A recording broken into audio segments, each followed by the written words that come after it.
303 billion barrels of oil, $1.4 trillion in gold. These aren't lottery numbers. They're the proven reserves sitting beneath Venezuela, a country in political crisis, with a leader facing international arrest warrants and U.S. criminal charges. But here's what most analysts miss. This isn't really about politics. It's about who controls the world's largest oil reserve and a mineral wealth that rivals any nation on Earth. Understanding Venezuela's resource situation isn't just academic. It explains global energy markets, explains why major powers care so much about this one country, and predicts how commodity markets might shift in the coming years. By the end of this video, you'll understand the strategic calculus behind one of the world's most important geopolitical flashpoints. This is about resources, power, and the future of global energy. Welcome back to the channel. If you're new here, I break down geopolitical events and economic situations using official data and expert analysis. No conspiracy theories, no political agenda, just facts from government sources, international organizations, and verified reports. Today, we're analyzing Venezuela's resource wealth and why it matters to global markets, regardless of what happens politically. Everything I share comes from the US Energy Information Administration, OPEC, the World Bank, the Department of Justice, and other official sources. All references are in the description. If you value fact-based geopolitical analysis, please subscribe and hit the notification bell. And if you find this useful, share it with anyone trying to understand why Venezuela matters so much to global affairs. Let's dive into the data. Let's start with the legal backdrop. In March 2020, the U.S. Department of Justice unsealed an indictment charging Venezuelan President Nicolás Maduro with narco-terrorism conspiracy, cocaine importation conspiracy, and weapons charges.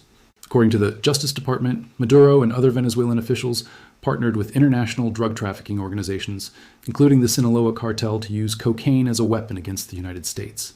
The original bounty was $15 million. The report suggests it may have increased. This isn't the only legal pressure Maduro faces. The International Criminal Court opened an investigation into Venezuela in 2021 for alleged crimes against humanity, including torture, sexual violence, and arbitrary detention. In September 2024, Argentina's justice system issued an international arrest warrant for Maduro related to human rights violations. The Organization of American States and over 50 countries don't recognize Maduro's government following the disputed July 2024 election, which opposition leader Edmundo Gonzalez claims to have won. The point is not to judge the merits of these cases. It is to understand that Maduro faces unprecedented international legal pressure. Whether through arrest, exile, negotiated transition, or electoral defeat, Venezuela appears headed toward some form of political change. And when that happens, the question becomes, what happens to the resources? Now let's talk about the resource that makes Venezuela strategically critical: oil. According to the US Energy Information Administration and OPEC's annual Statistical Bulletin 2025, Venezuela possesses 303 billion barrels of proven crude oil reserves.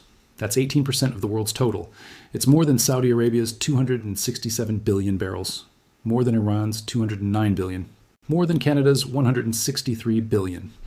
Venezuela has the single largest proven oil reserve on the planet. But here's the paradox. Venezuela currently produces only about 1 million barrels per day, less than 1% of global production. At its peak, before the Chavez era, Venezuela pumped 3.5 million barrels daily. Today, it produces less than a third of that. Why?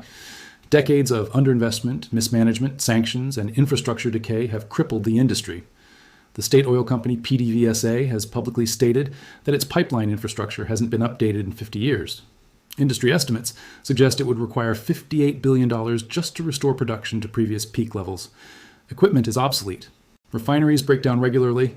Skilled workers emigrated during the economic crisis. The potential is enormous, but Venezuela currently lacks the capital, technology, and expertise to fully exploit its own resources. Venezuela's oil is also technically challenging.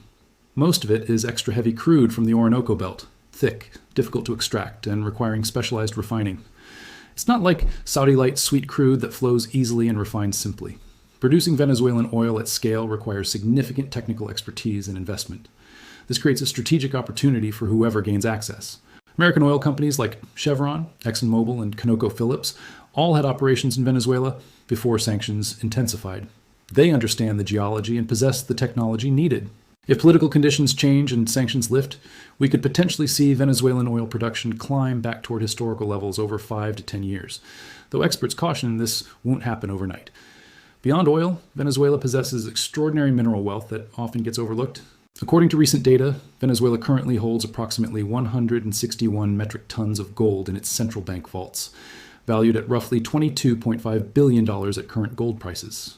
There's also $1.8 billion in Venezuelan gold that's been frozen in the Bank of England since 2018, caught up in the political dispute over who legitimately governs Venezuela. But the real treasure lies underground. The Orinoco mining arc in southern Venezuela is estimated to contain approximately 10,000 metric tons of untapped gold.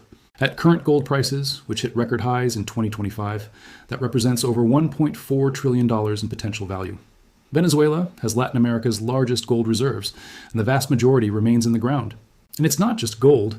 Venezuela claims to have 340 million tons of nickel in its reserve base, critical for batteries and stainless steel.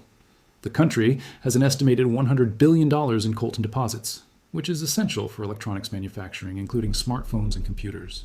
There's also iron ore, bauxite, copper, diamond deposits, and various rare earth elements in the mineral-rich Guayana Shield geological formation.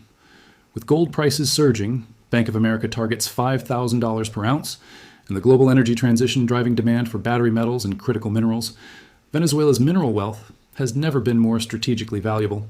These aren't theoretical resources. They're proven deposits that could become economically viable with political stability and investment. So why haven't these resources been developed? The answer is political and economic instability combined with international sanctions. Since the US imposed comprehensive sanctions in 2017 and 2019, Venezuela's ability to attract foreign investment and sell oil internationally has been severely restricted. Most Western companies pulled out. Venezuela's oil exports to the US essentially stopped. China stepped in as the primary buyer, purchasing Venezuelan oil at steep discounts. Russia's Rosneft also maintained involvement. But Chinese and Russian companies haven't invested the massive capital needed to fully restore Venezuelan production. They're buying oil cheaply, not rebuilding the infrastructure. The economic collapse made things worse. Hyperinflation destroyed the currency. The government couldn't pay workers or maintain equipment. Brain drain saw engineers and skilled workers flee to Colombia, Peru, Chile, the US, and Europe. Over 7 million Venezuelans have emigrated since 2015, one of the largest refugee crises in the Western Hemisphere. Mining operations similarly collapsed. Illegal mining flourished in the absence of government control, often run by criminal gangs, including Colombian groups. Environmental damage in mining regions has been severe. The formal legal mining sector that could responsibly develop these resources largely doesn't exist in current conditions. This is why regime change matters economically, not because of ideology, but because a recognized, stable government could lift sanctions, attract investment, and actually develop these resources under international supervision and environmental standards. What would political change mean for global markets? For oil, the short-term impact would likely be minimal. Venezuela's current production is so low that even complete disruption wouldn't significantly affect global supply. Oil markets are already pricing in Venezuelan absence. However, the long-term implications could be transformative. If a new government gained international recognition, sanctions lifted, and major oil companies invested tens of billions to rebuild infrastructure, Venezuela could potentially return to producing 3 million barrels per day or more within 5 to 10 years.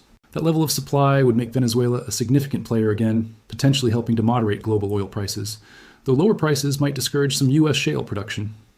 For American energy companies, this represents possibly the largest untapped conventional oil resource available for development. The geology is proven. The reserves are massive. The technology exists to extract extra heavy crude. What's missing is political stability and legal certainty for investment. For gold markets, increased access to Venezuelan reserves could add meaningful supply over time, though developing mining infrastructure takes even longer than oil. Still, with gold at record highs and central banks globally accumulating reserves, Venezuelan gold represents a significant potential addition to global supply. The geopolitical dimension matters enormously. China has been Venezuela's economic lifeline, purchasing oil and providing loans. Would Chinese companies be displaced if Western companies returned? This affects China's energy security and access to Latin American resources. Russia, similarly, has strategic interests. Any change in Venezuela's orientation has implications for great power competition. History offers some guidance, though no perfect analogies exist. In 1990, the U.S. conducted Operation Just Cause in Panama, removing Manuel Noriega, who also faced drug trafficking charges. Noriega was captured, brought to the U.S., tried, and convicted. Panama's transition was relatively smooth, though the country is much smaller and simpler than Venezuela. Iraq in 2003 offers a more cautionary tale. Despite massive oil reserves, Iraq's production took years to recover after regime change. Infrastructure damage, security problems, sectarian conflict, and corruption all hindered the oil sector's restoration. Even today, Iraqi production hasn't reached its full potential despite billions in investment. Libya, after 2011, is another example. Gaddafi's removal led to prolonged civil conflict, and Libyan oil production remains unstable and well below historical peaks more than a decade later. Regime change in resource-rich countries doesn't automatically lead to stable resource development. The lesson seems to be that resources alone don't guarantee smooth transitions. Institutional capacity, rule of law, transparent governance, and internal political consensus all matter enormously. Venezuela has advantages: educated population, existing oil expertise among the diaspora who might return, geographic position, but also challenges including destroyed institutions, economic devastation, and deep political divisions.